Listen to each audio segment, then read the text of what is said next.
MacPherson to Mlln. Tom Brown's header, chance here for McSkimming. And the deflection off the crossbar. Well, they didn't even get a corner kick for that, and a number of strange refereeing decisions which resulted in a storm of boos for Donald McVicker from Killie as he left the field of play. Two very controversial incidents in particular. The first in 20 minutes when Craig Napier was clean through and Derek Stilley went round the goalkeeper. The young goalkeeper brought him down. The referee waved play on when it looked as though it should have been a penalty kick and a red card for young Stilley. 3 minutes later, Joe Miller with a looping volley put Aberdeen ahead. That's the way it frequently goes. It was 1-0 at half-time. In the second half, Kilmarnock came out trying very hard indeed to turn things around. And then in 57 minutes, a move built up on the Aberdeen right. Paul Kane appeared to be well offside early in the move. There was no flag and no whistle. And Stephen Wright sent who serviced the ball across to Duncan Shearer to make it 2-0. Tom Black pulled Kilmarnock back into the match in 64 minutes. And then Ian Jess broke a match goal famine by scoring from fine service from Lee Richardson in 71 minutes. The only consolation left for Kilmarnock was a fine goal by young Stephen McCloy, yes, the son of the old Rangers goalkeeper Peter McCloy, who scored a splendid goal and a little cameo performance at the end, which augurs very well indeed for the 18-year-old's future. In the end, no luck at all for Kilmarnock, and Aberdeen's championship hopes remain. Kilmarnock 2, Aberdeen 3. Thanks very much indeed, Jock. Apologies for the break-up in the picture. Aberdeen warming down behind him, as Jock reported there. Sports Scene's Match of the Day. On Sports Scene tonight, two of the Cup semi-finalists meet. The arguments are still raging. Should Kilmarnock have had a penalty? And should Aberdeen have been a man shot? Good evening. Goals and talking points aplenty tonight, and another chance to enter our Cup mascot competition. Do your favourite Cup goals coincide with Derek Johnston's choice? Derek with me tonight as always. Well, Kilmarnock now have a Cup semi-final to look forward to, but manager Tommy Burns, always the realist, is well aware that his side are still not clear of the fringes of the battle against relegation. Today, Killie faced an Aberdeen side who simply have to keep winning if they are to have any hope of winning the championship. The commentator at Rugby Park is Jock Brown. Kilmarnock suffered a major blow at training yesterday when Ali Mitchell went over on an ankle. So Craig Napier wears his number 7 jersey and manager Tommy Barnes comes into central midfield, with George McCluskey preferred to Bobby Williamson up front. Tom Brown provides hope for a multitude of players who mature late, particularly from the junior ranks.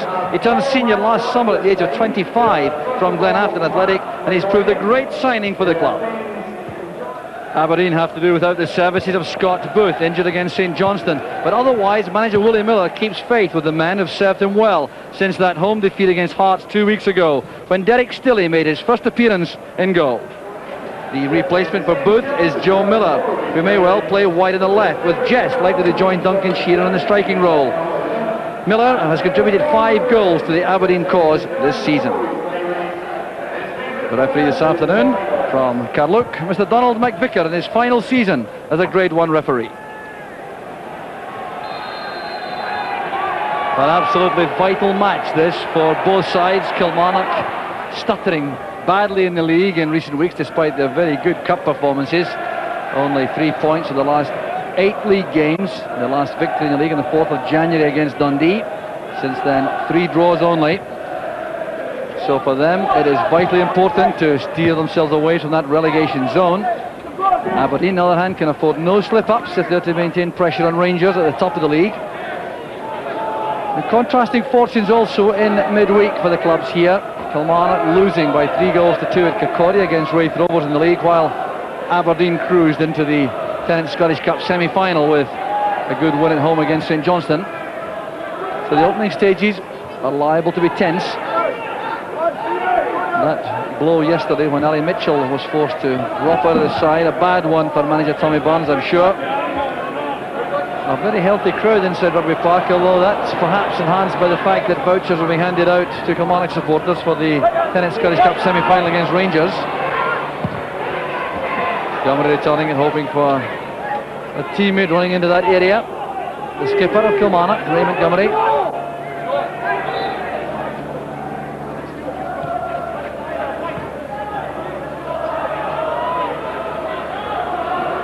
Cool play here by Irvin. Well, there are some bumpy patches on the surface which has seen so much wear over the season. Mistakes like that can be expected from time to time. As Tom Black. Cross goes McCluskey. Goal kick. There was no touch there by McKimmie. The referee was very well positioned for that.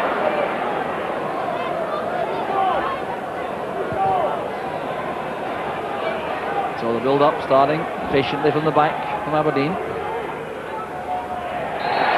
Clumsy tackle there by Montgomery on Jess. Well, Jess was too quick for him that time. He's taken a heavy late challenge. Now this is another moment of anxiety for the international manager Craig Brown, who's watching this afternoon. Scott Booth already a casualty, and now Ian Jess, the victim of that crunching tackle. So here's that tackle again. It really was a severe one by Montgomery. He was beaten by the pace of Jess, and that siding late tackle came in. Aberdeen starting the match very positively, looking very eager. Good running by Joe Miller, and the recovery was a good one by Montgomery. Well, Montgomery not happy with the marking. He's having a word with some of his teammates. Good ball in this by Richardson. There was Joe Miller. Montgomery had to be very quick in the recovery there.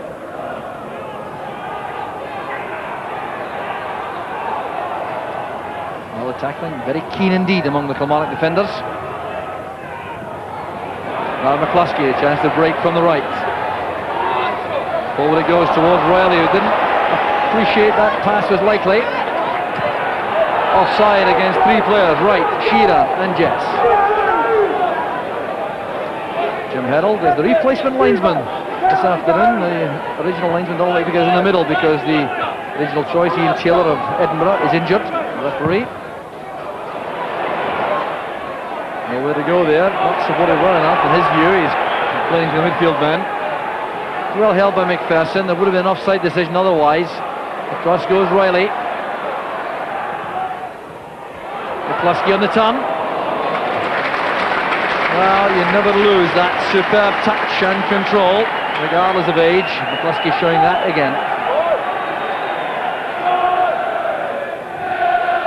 No real power in the shot, but great control leading up to that.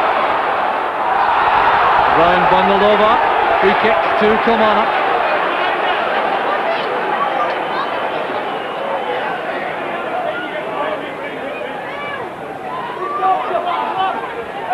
Reilly to Black. Stephen Wright putting him under pressure. No mistakes over in the middle of the field.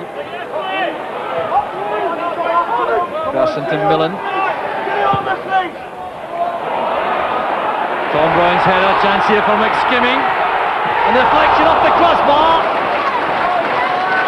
Fine play there by Kilmarnock. It looks as though they're not going to get a corner kick, which they're certainly entitled to.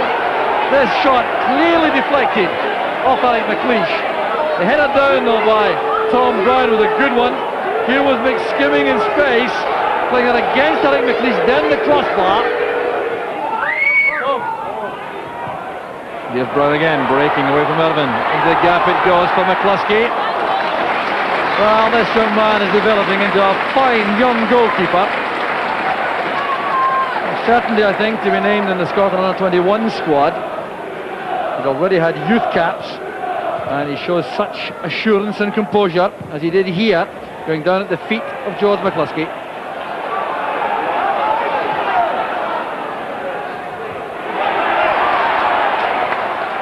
Oh, that's good play by Reilly, earning the throw with the back heeler off McKimmie.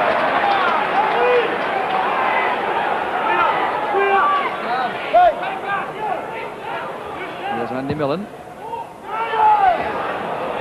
Well, between two players there for Kilmarnock, so McKimmie has time. Shearer has been very well seen in the match so far. Same applies to Richardson, but still no success in midfield for Aberdeen against the blanket play of Kilmarnock. And here goes Napier. He's in the clear. There's a chance for Kilmarnock's opening goal. He goes down, and the referee waves aside. Appeals for a penalty kick. Wow, the Kilmarnock players surrounding the referee. It was fine play in midfield by Kilmarnock. Napier springing the offside trap. Still he's staying up as long as he could, then going down. Well, I think On the evidence of that replay, the keeper judged fortunately by referee Vicker, who was ideally positioned. White's pass finds Kane. Richardson takes over after a tackle by Napier. Here's Shearer.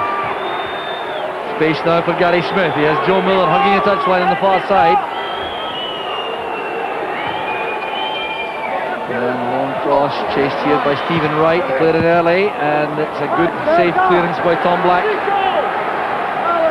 Suddenly space appearing in the Kilmarnock half. There hasn't been much of that for Aberdeen to exploit so far in the match. Throw being taken here by McKimmie. By Barnes. That's Joe Miller. It's in! The looping volley has beaten Bobby Geddes, and Aberdeen snatch a lead with 23 minutes on the clock. Well, virtual silence around Rugby Park. A little clutch of Aberdeen supporters celebrating. But what a blow this is to Kilmarnock, who've been right in the match in the last 15 minutes or so. And suddenly they've lost a goal here, and that looping overhead ball from Miller beats Geddes right at the postage stamp. Well, Joe Miller just trying to get that on target. He couldn't have put in a better spot to beat Geddes. Here's Barnes holding off that challenge from Kane. McSkimming been allowed to turn now to face the Aberdeen defence. That's well claimed by Killie. Not a lot of power in the shot, but the direction was good. See from behind the goal just how good it was. Here was Sean McSkimming in space on his right foot, going toward the corner. Well claimed by Killie.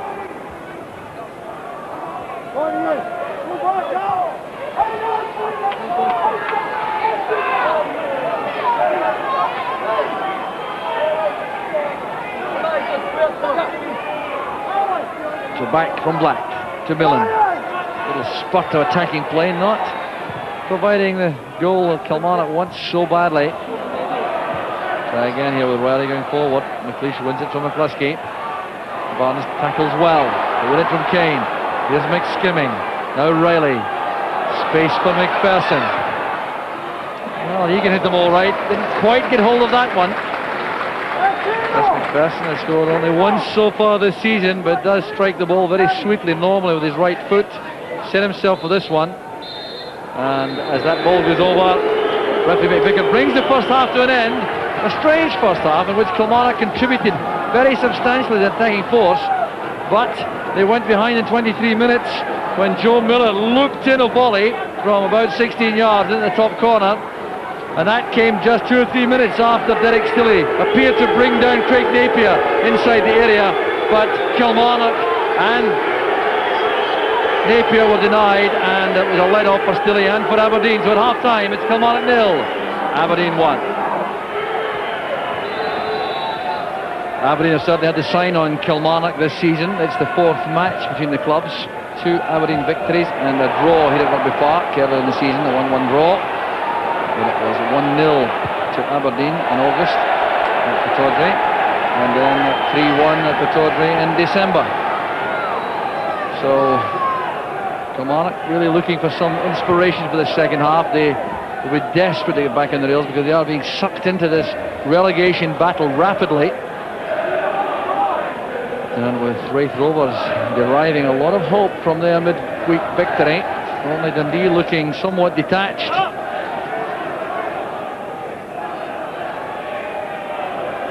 For Tommy Burns in that dressing room, I'm sure would have been reiterating his players that they did manage to have a lot of possession against Aberdeen in the first half without too many breaks around the penalty box. Down goes Jess, fouled not once but twice. The second time by Mlln. The first was a free kick though, for the one by Montgomery, I think. The elusive running again by Ian Jess. Duncan Shearer is hovering here to take this free kick. Kane is also there. Richardson may try to bend one in. He does indeed. Positioning of Geddes was good enough to make that look easy. Well, Richardson full of confidence after a good recent spell on the side, but Bobby Geddes had that well under control. Irvin's header collected again by Mlln. He's having a good match for Kilmarnock. McLeish gets there ahead of Brown. Well, it's positioning which is so vital here for McLeish at this stage in his career. Always gives him that extra yard or two. Gary Smith made a good challenge in Napier. McKimmie to right. Closed down by Bonds. It's a throw to Aberdeen though. Still Kilmarnock finding it very difficult to carve out any clear chances.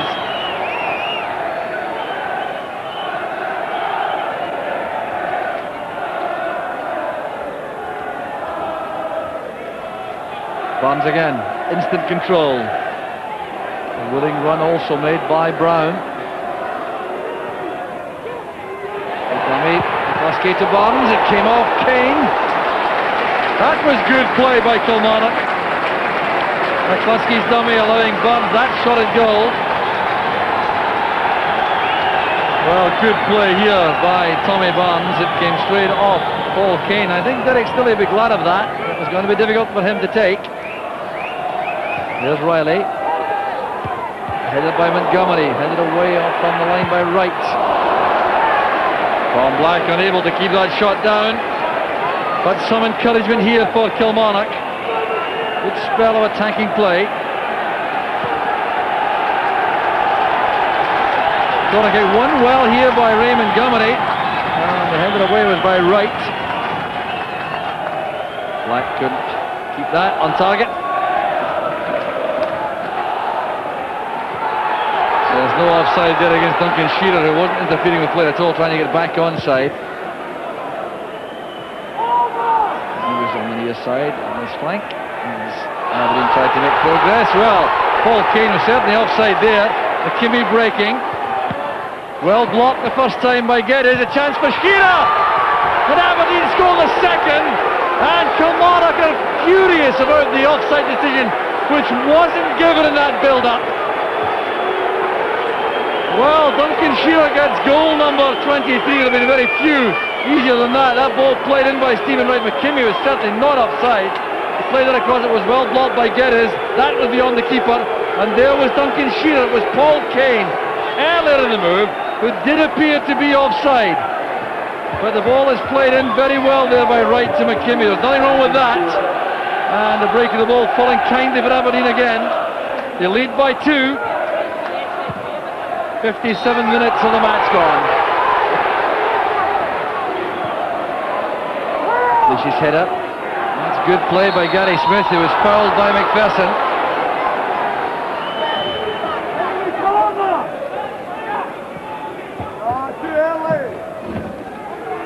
Gary Smith plays it long. Here's Jess. Fine pass. Right in space. Bring it back early. Montgomery was in the way. This is Barnes. Mlln to Black. Here's McKimmie. Headed clearance there by Mlln, picked up by Shearer. It is well behind that ball from Duncan Shearer. That was his 50th goal, incidentally, for Aberdeen. 23rd of this season, and his 50th in all. Good effort, the left foot, but easily taken by Geddes.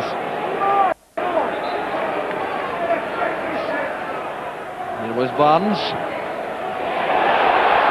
Chase on here, Brown getting there ahead of McLeish. Was he a good tackle there? Here's McCluskey. And cleared off the line by Gary Smith. Kilmarnock looking hopefully towards the linesman. But Derek Stillie's goal survives here. Chase on for Brown with McLeish. McLeish did just enough to hold him, but McCluskey was there beyond the keeper towards the empty goal, and clearly safely off the line by Smith.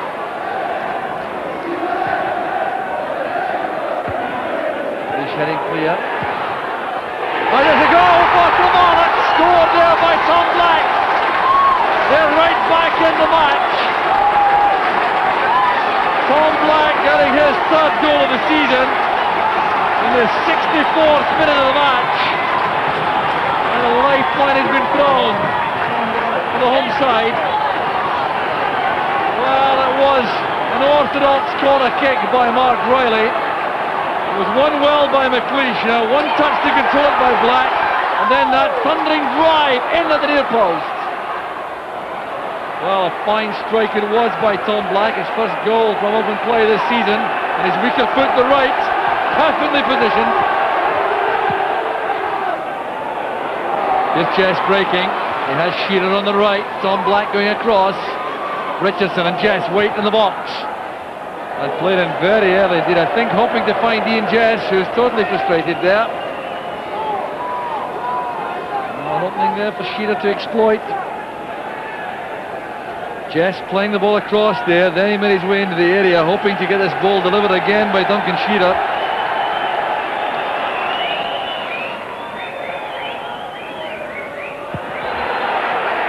McSkimming pushed by Irvin. It's a free kick again to Kilmarnock. Just over 20 minutes left for play. Burns towards McCluskey. Couldn't collect that on the run. Space here now for Richardson. Shearer on the right, Jess on the left, on his own. Here's Jess, able to run in goal here. And a fine finish by Ian Jess. Well, that ends a lengthy goal famine for Jess, as he scores his 10th goal of the season. Well, what relief through the Aberdeen ranks. This goal was always on as soon as Lee Richardson broke and picked out Ian Jess to go in for that finish. 10th game without a goal this would have been until that moment. He last scored against Celtic on the 19th of January, and a timely time to pick up a goal just before the international against Holland on Wednesday, and he's watched this afternoon by Craig Brown.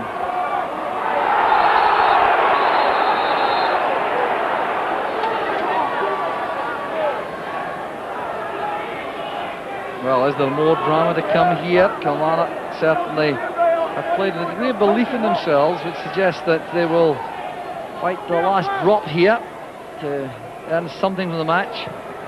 Napier lofting it across awkwardly. Still he couldn't get to that. Made a good save from Brown. And again it doesn't run kindly for Kilmarnock in front of goal. Derek Stilley clearly believed that he was fouled. He's explaining himself to his defenders. The challenge there, he made a very good reaction save from Tom Brown, and then was happy to see that go over. Well, Sean McSkimming right in the goalkeeper. Might have had a case for a foul, the young keeper, but it didn't matter in the end.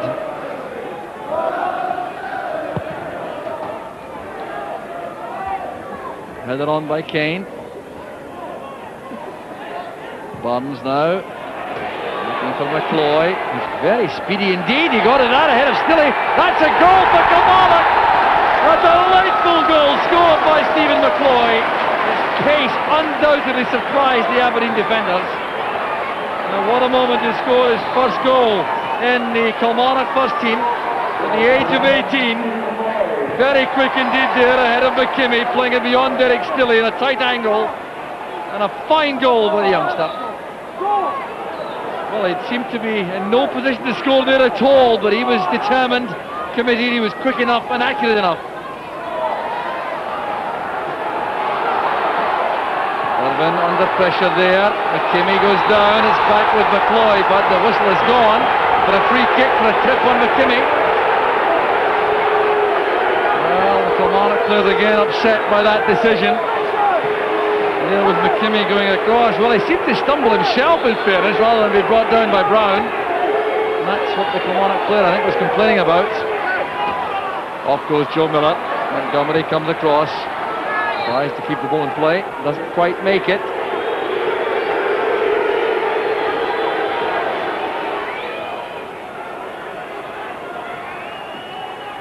Shearer at the corner flag. Aberdeen have a throw, and the final whistle goes. Aberdeen have clinched 2 vital points.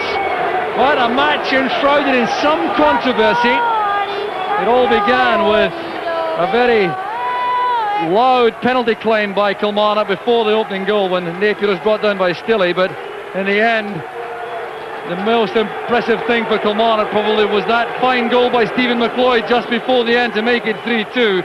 But had that penalty been given in 20 minutes, 3 minutes only before Joe Miller put Aberdeen ahead. It might all have been so different. That's why there is so much abuse coming from the stands and terracings for the referee Donald McVicker as he departs. It certainly was a match full of controversy, but the winners in the end were Aberdeen. It's Kilmarnock 2, Aberdeen 3. I think Kilmarnock seemed to leave the field at the end harbouring some sense of injustice about some refereeing decisions. I won't draw you into that, but over the piece, from your own point of view, do you think the win was deserved? Well, yeah, I thought we were comfortable at 3-1. Obviously to lose a goal towards the end of the game was a wee bit disappointing. But I mean, I've been coming down to this area for a number of years, and controversial decisions isn't new to me. Usually it goes against us, but I'm not going to get into that. But yeah, I think we were happy with the result. Obviously Kilmarnock won't be happy with the result. There's a few talking points in the game. Very difficult to judge when you're standing in the dugout, but no doubt when we see it on TV it might clarify 1 or 2 points. Well, let's try and do that now for Willie and for everyone else. 5 goals, plenty of talking points, and bizarre refereeing decisions, Derek. Well, it's incredible. We've been saying this for years, Doug, about referees, the inconsistency, and I think today's referee showed that. Yeah, this is a rule which really, on paper, looks to be fairly straightforward about this last man idea that you go off if you're the last defender, but it does seem to be getting applied with inconsistency, as you say. There's too many grey areas for it. I mean, they're saying he's not interfering with play if he's running back. But you are, 10 seconds previous, you're putting pressure on the opposition goalkeeper, so you are interfering with play. I think linesmen have got to flag for offside for that. Right, well, let's take a look at them. Firstly, at the penalty incident. Was this a penalty, and if it was a penalty, should the goalkeeper have been sent off? Without a shadow of a doubt, it's a penalty kick for me. Really, I think the referee was the only man in the ground that didn't see it. I mean, it's a tremendous ball through. Napier's running through now. Derek Stillie's different class here. He's got the composure. Look, knows exactly what he's going to do. Then all of a sudden rushes in. Look, it's the feet that catches him. It's not the hands. He's dived in with the feet and burrowing him down. And really, should have been off the park. So it should have been a penalty, and Stillie perhaps should have been red carded. Now, this is the offside decision, and in fact, it's now been and gone. Yeah. Everything that happens from now on is fine. There's no problem with any of this. That's legitimate now. The ball's squared across there, and Shearer in the right position and puts the ball in the net. That's not the problem. The problem is when the ball's kicked here, and it's not Stephen Wright wide on the right here. Look here on the left-hand side of it. Look, ring there. Paul Kane has just come back after going to the goalkeeper. Now, he was clearly, you see the signal from the linesman there. You wonder what that means.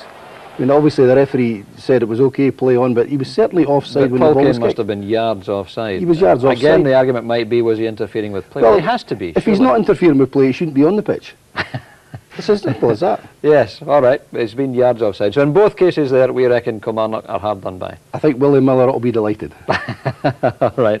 What about young Stephen McCloy, son of an old teammate of yours, who scored a very good goal at the end? Well, that's right, the big gas meter himself, smashing big goalkeeper. But he'll be delighted to see his son there. He didn't want him to be a goalkeeper, too much pressure on him. There's a young lad showing a bit of pace. He'll love that goal, really. A bit of mistake, I think, by Stillie and McKimmie, but he'll be delighted with that. Showed a lot of composure. Yes, Stuart McKimmie did seem to just assume that the ball. Well, I think he got a shout, Dougie. That was a problem. The young goalie came out, thought he was going to get it, so he slowed down, and well done to young Stephen, nipped in between him and stuck the ball in it. Yeah, it still strikes me Kilmarnock, it's the old cliche, isn't it, that they look too good a side to go down, but they are getting sucked back into this relegation fight, aren't they? Well, there's no such a thing, too good. If you don't get victories, Dougie, you go down. I watched them in midweek against Raith Rovers at Kirkcaldy, and they only played well for about 15-20 minutes and scored 2 goals, but still lost the game 3-2. Yes, and as for Aberdeen, they've got to keep winning, as we keep saying, and 2 good points today, clearly. It is. I thought they were very professional today, and probably in the end they deserved to win. They looked the better side, although Kilmarnock had most of the ball. I think they lacked just a wee bit of penetration up front. And nice to see Ian Jess getting back in the score sheet, particularly in view of the international on Wednesday. Well, he's had an up and down season, is he, with Scott Booth in it.